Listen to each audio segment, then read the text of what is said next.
It's been kind of a rough few months and stuff like that, getting things together, and he's left a lot of stuff on me and my sisters to do. We'll be seeing some of that in the future. We're asking people to, my dad was always wanting to wear masks and stuff like that, so I've been asking people to, wear some and stuff like that. Actually, my uncle sent me his eulogy for my dad, and I just received it yesterday. It goes on for quite a few pages. I may type it up and post it on the web if you guys want to read it, but there is one section in here that I do want to read. So he says, Gene, I don't remember much about what I heard about your courtship, as I was enlisted in the Marine Corps and stationed in Barstow, California. What news my nosy, slaving crowd sent me were comments like, well, that young Texas guy is sure quiet. And what? He doesn't sing or dance? Gasp! And more gasping. How can that be? Etc.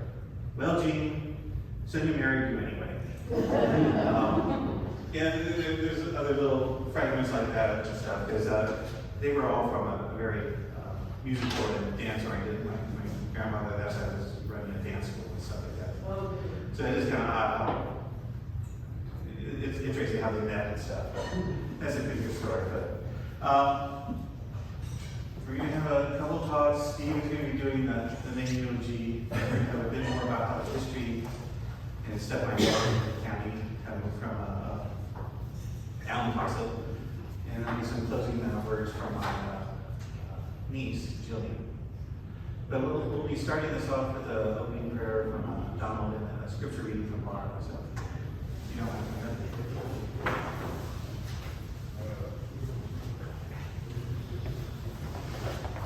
You bow your heads and pray. Father, we join together today in honor and to celebrate the life of a wonderful, brilliant, kind, generous man, Gene Maeckel. We come with sorrow as we grieve the loss, and we come with gratitude for his life and his legacy. We're forever grateful for the amazing gift of memories, Lord, where we can find comfort, where we can see Gene's face, his smile, hear his stories, and recall the special moments that we had with him. And we have confidence in the hope of your Son, Jesus, and in your promise of grace. Pour that grace out on Clay, Carrie, their families today, and in the days to come, Lord. You remind us in Psalm 30 that weeping may carry you for the night, but joy comes in the morning. Take heart that Gene is experiencing the ultimate of joy. Thank you for all you do, Lord, in Jesus' name. Amen.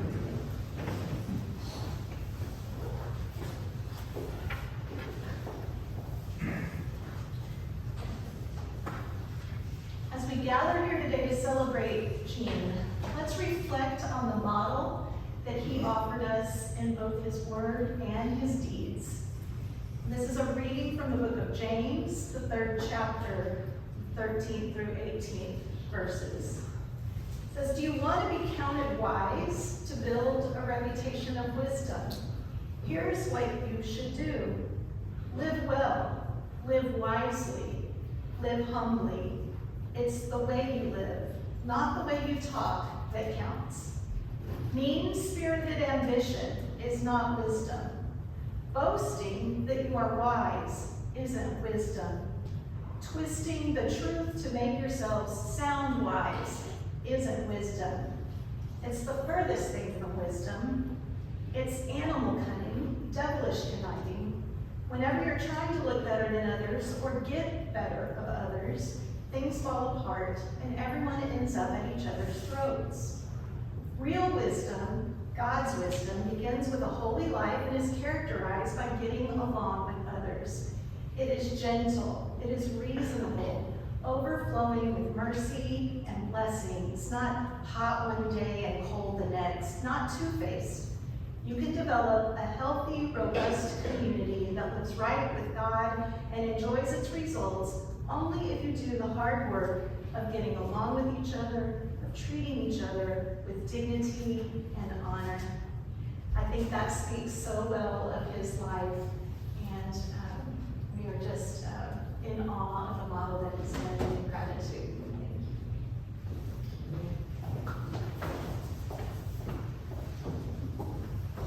Thank you, Don. Thank you, Lord.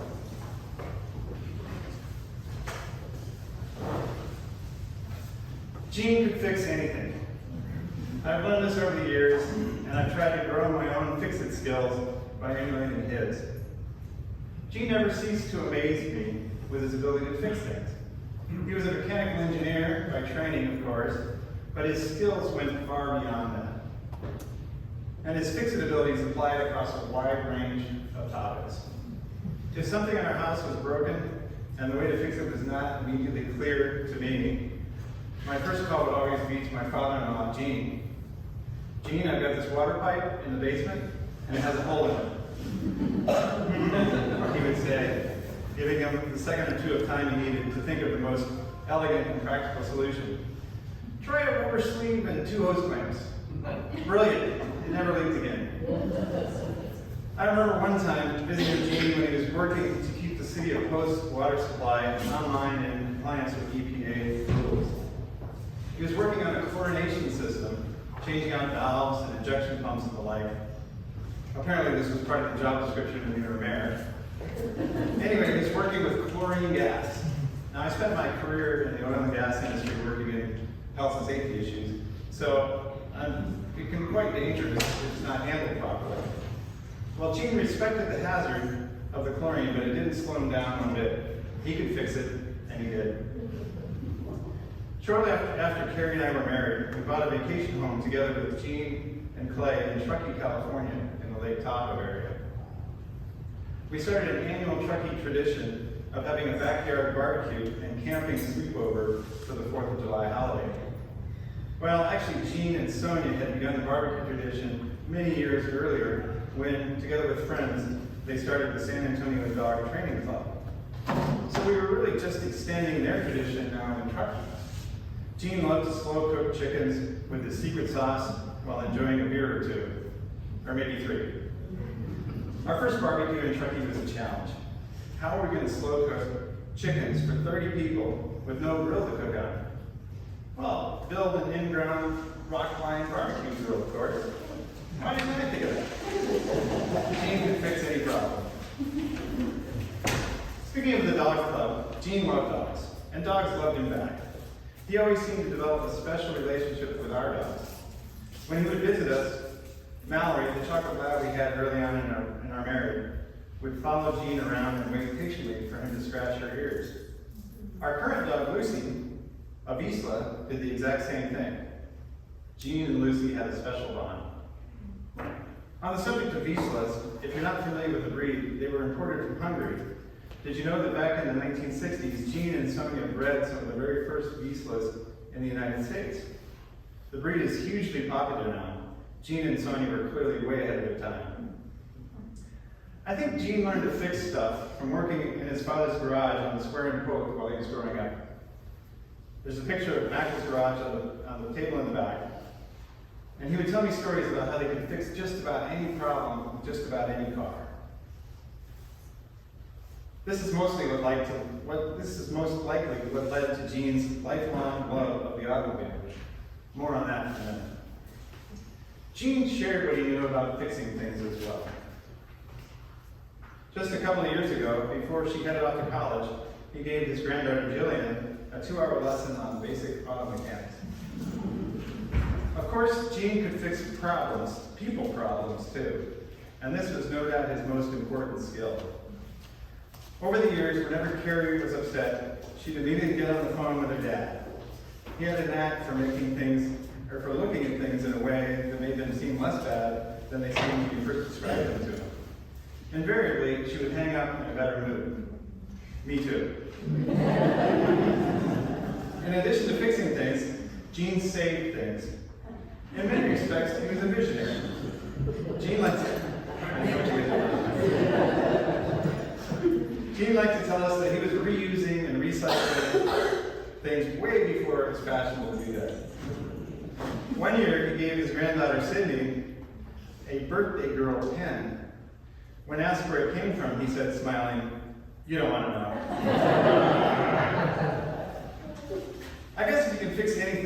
you know it, then there's really no reason to throw anything out. This may not be the best example, but take the old hot tub currently on Clay's back porch. Gene always thought he could repurpose it as a watering trough for cattle. Like I said, a visionary. Gene never threw anything away. He collected all kinds of stuff over the years, from coins to aluminum cans to vacuum cleaners. Kerry always said he would buy buildings, not necessarily for the investment, but because he needed a place to keep all of his treasures. There's definitely some truth to that. Speaking of buildings, Gene always saw the value in real estate. He and Sonia bought their first home in San Antonio back in the late 50s, and many people thought they were paying way more than they should have for a young engineer working in an electric utility. Something like $5,000. But Gene knew it would only go up in value, and over the years it most certainly did. More important than investing in real estate, Gene would always improve the properties that he bought. One of the buildings on the square in downtown Poth, the E.B. Poth building, was a dilapidated old hardware store when he got it.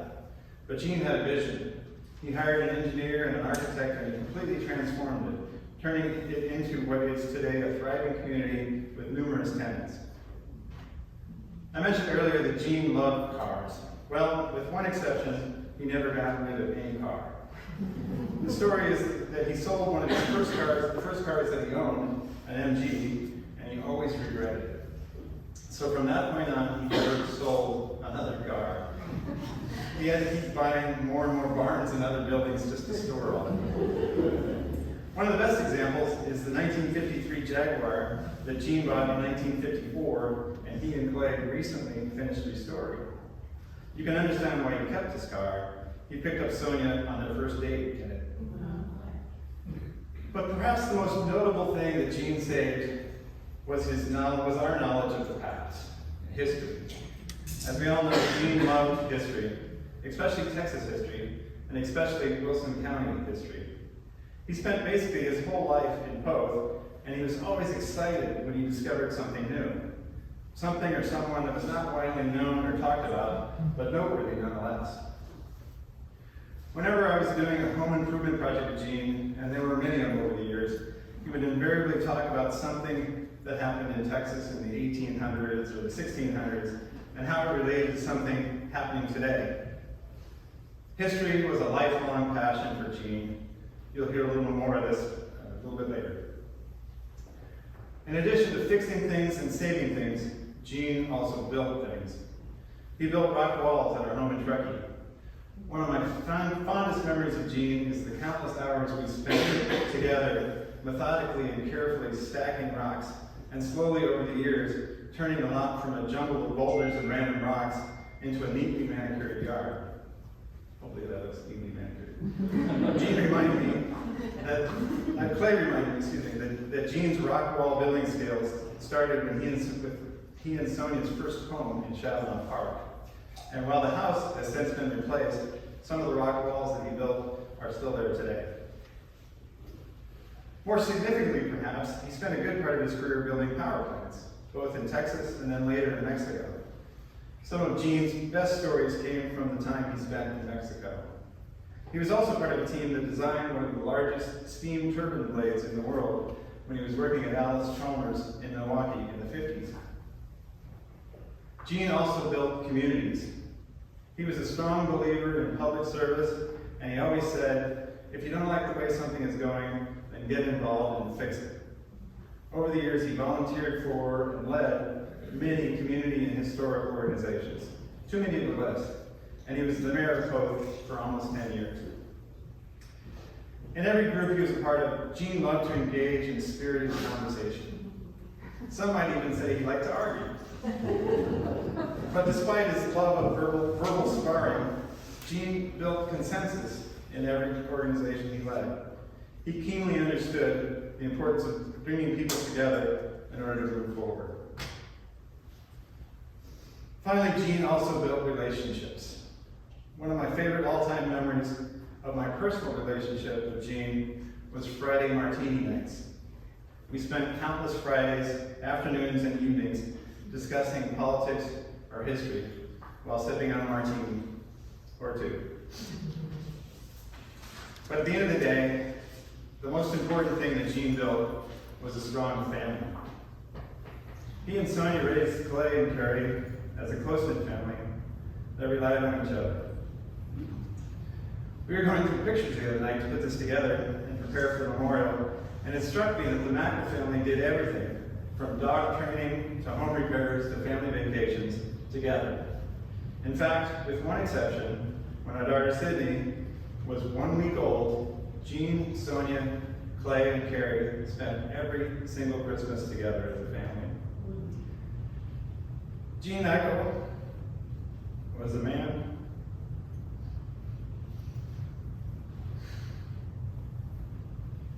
who fixed things, saved things, and most importantly, built things.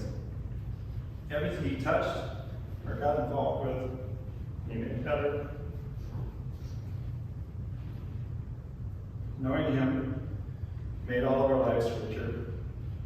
We will miss him more than I can imagine. Thank you.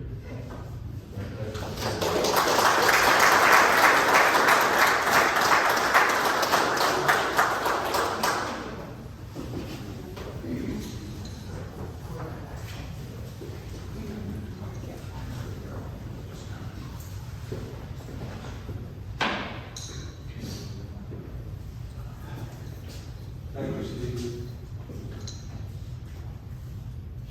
I'm Alan Cossett. I knew Gene for about 20 years. And I'd like to say a few words about him and his love for history. It is amazing how life is made up of moments we string together with memories of people who come into our lives. As I've grown old and I've become deeply grateful for those moments and the people who enrich my life. Gene Maeckel was one of those people. Gene was a remarkable man who did great things. He was an engineer who built one of the tallest structures in Texas. He was an active citizen, he ran for alderman, Chatham Park, and was mayor of both.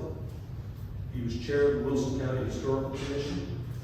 His character, his accomplishments, we all know came from one thing, and that was his amazing curiosity. He loved to know things. When asked a question, Gene did not reach for his smartphone. Knowing things was a part of his character. For him, Google was the name of the comic strip character, Barney Google,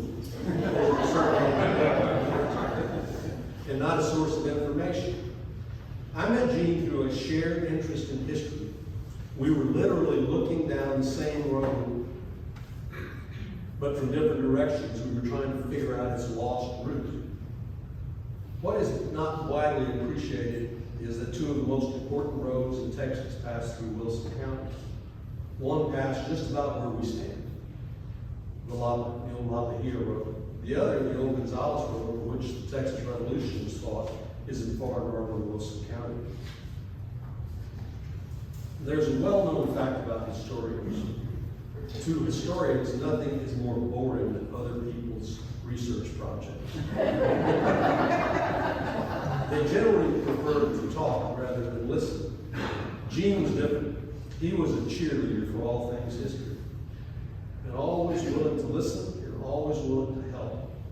He had spent a lifetime gathering information about Wilson County's history, from the Spanish colonial period through the plantations and the Civil War era, cattle drives, farming, and even its time as a brickyard for South Texas. Gene believed, like historians are now coming to believe, that here in Wilson County, the old plantation South collided with colonial Mexico and created the American West. He believed that the history of the area was important to the entire state and worthy of preservation. I would like to share with you one of Gene's many projects and tell you the story that he told me. The founding of Texas is a well-known story. Moses and his son Stephen F. Austin are enshrined in Texas history. However, the man who made the entire enterprise possible by shepherding them through the Mexican government is given little attention. This man is Erasmo Seguin. Born Juan Jose Maria de Jesus Seguin in 1782 in San Antonio, he grew up to become a respected businessman, rancher, and political leader. In 1820, he became San Antonio's first mayor, alcalde. And the following year, he became Postmaster General for the Department of Behar State of Queen Lake, Texas. He met Maeckel, and after discussions, transmitted his petition to establish a colony in Texas to the Mexican government. Before he received permission, Moses Austin died. So in the spring of 1821, when Don Erasmo was sent by the Mexican governor to Nacogdoches to meet Austin, there Erasmo met Stephen Austin, who had taken over the enterprise from his deceased father. The colonists were given permission to settle in Texas and create a settlement on the Brazos River. However, Mexico in that same period separated from Spain, and the future of Texas hung in the balance. It depended upon whether or not the Mexican administration would honor the contract with Austria. In 1823, Don Erasmo represented Texas in the new Congress of Mexico, and he argued for Austria's colony and won the necessary permission for it to survive. Don Erasmo remained a staunch ally of Texas for the years that followed. He did not consider himself a revolutionary, but believed that the differences between Mexico and the Texas settlers could be settled as a matter of law and negotiation. When hostilities began, Mexico treated Don Erasmo as a traitor. General Martin Perfecto de Costa, when he came to San Antonio, stripped Don Erasmo of his office and said to him, "You are a traitor, Don Erasmo, but your life will be spared because of your past service." He then made him walk all the way from San Antonio back to his ranch in the San Antonio River Valley, 33 miles away. Don Erasmo did not take up arms during the Revolution. However, his ranch became a storehouse and supply station for Colonel James Salmon. He gave the Texans horses, mules, wagons, food, harnesses, and other supplies. His son, Juan Seguin, whose history is treated better and is widely known, fought beside Austin with the rank of captain. When the Alamo fell, the Anglo settlers of the Texas Army fled east in what is widely known as the runaway scrape. Don Erasmo drove with them 3,000 head of sheep to supply them with meat. After San Jacinto, he returned to San Antonio and helped restore civil government. He continued to negotiate clashes between Mexico and the Anglo Emirates. Don Erasmo and his legendary son, Juan Monsino Seguin, moved back to their ranch in the San Antonio River Valley. Don Erasmo died in 1857 and is buried at his ranch, right about where we're standing. This whole area was the Seguin Ranch. I remember Gene sharing the story about Don Erasmo with me, and it gave me some insight into Gene's methodology. There are things we believe about history, and there are the tangible things of history. To Gene, it was important to identify and preserve the tangible things of history. I remember him saying, "What do you think about Don Erasmo?" I remember responding, "Amazing story," with a gleam in his eye, and you folks who know Gene would understand that. He would say, "You think we can find him?" The story for Gene was not enough. So with an archaeologist, teams of volunteers, shovels, GPS readers, we spent numerous Saturdays digging up this golf course.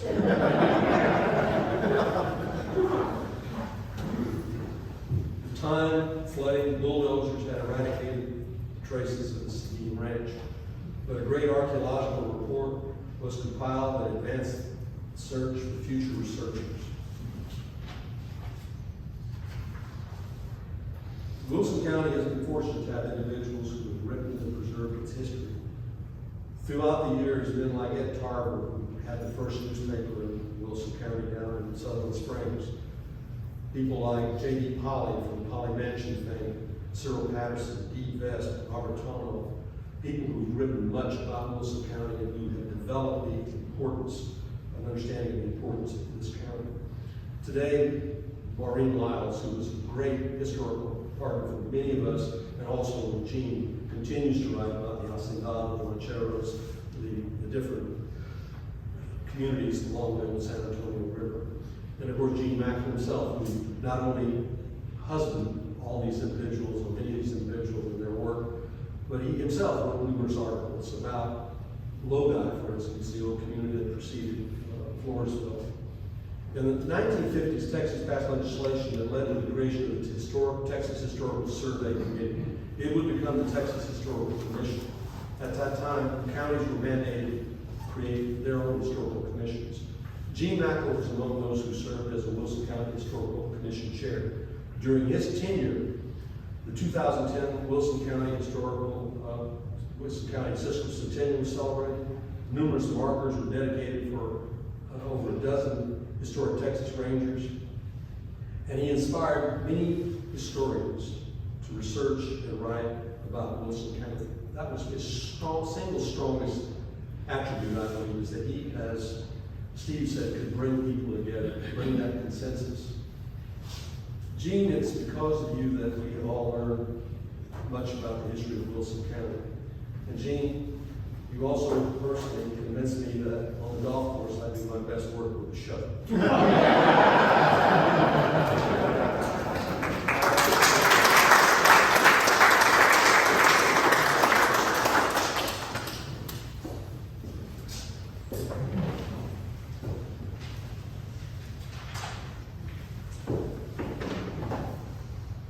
Thank you for everyone that spoke today. For those of you that don't know me, I'm Jean's granddaughter, Jillian, and my middle name is actually Jean, spelled the same way as his. In addition to sharing a name, we've always had a close relationship.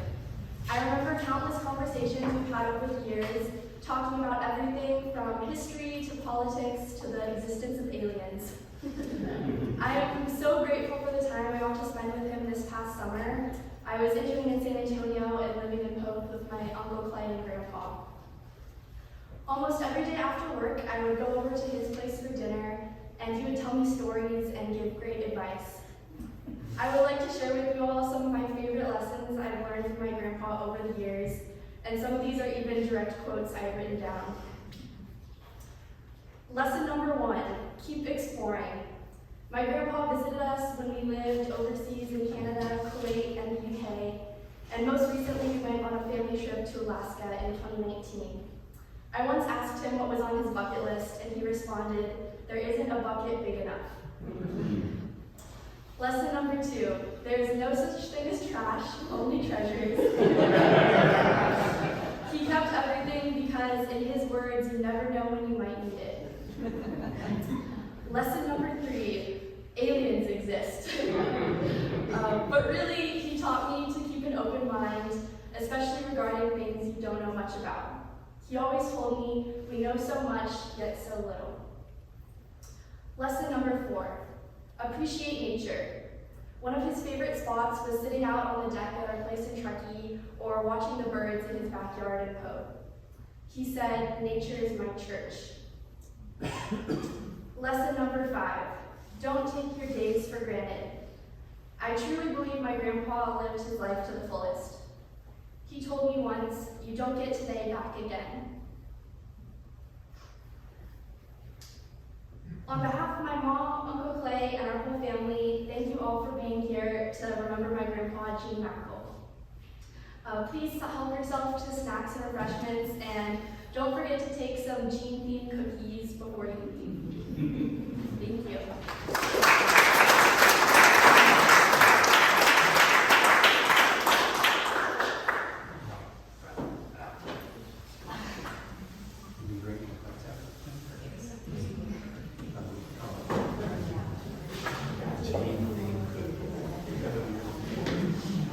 Thanks for coming.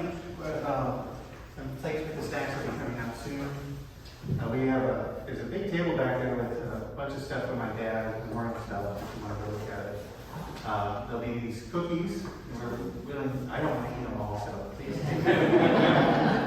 If you didn't sign the registry book, please sign on the way out. I'm going to make sure you get everyone's names and everyone is here. And if we can mingle, I'll put the slideshow back up again. If you have questions about the pictures or something like that, you can come talk to me. Thank you. Oh, okay. Yeah. Sure.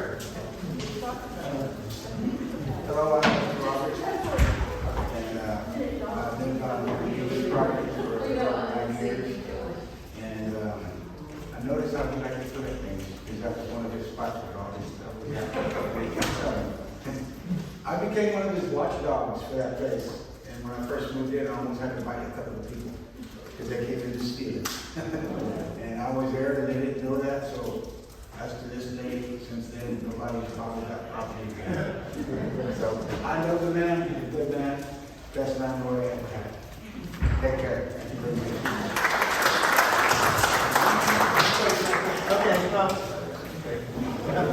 I just want to make one comment.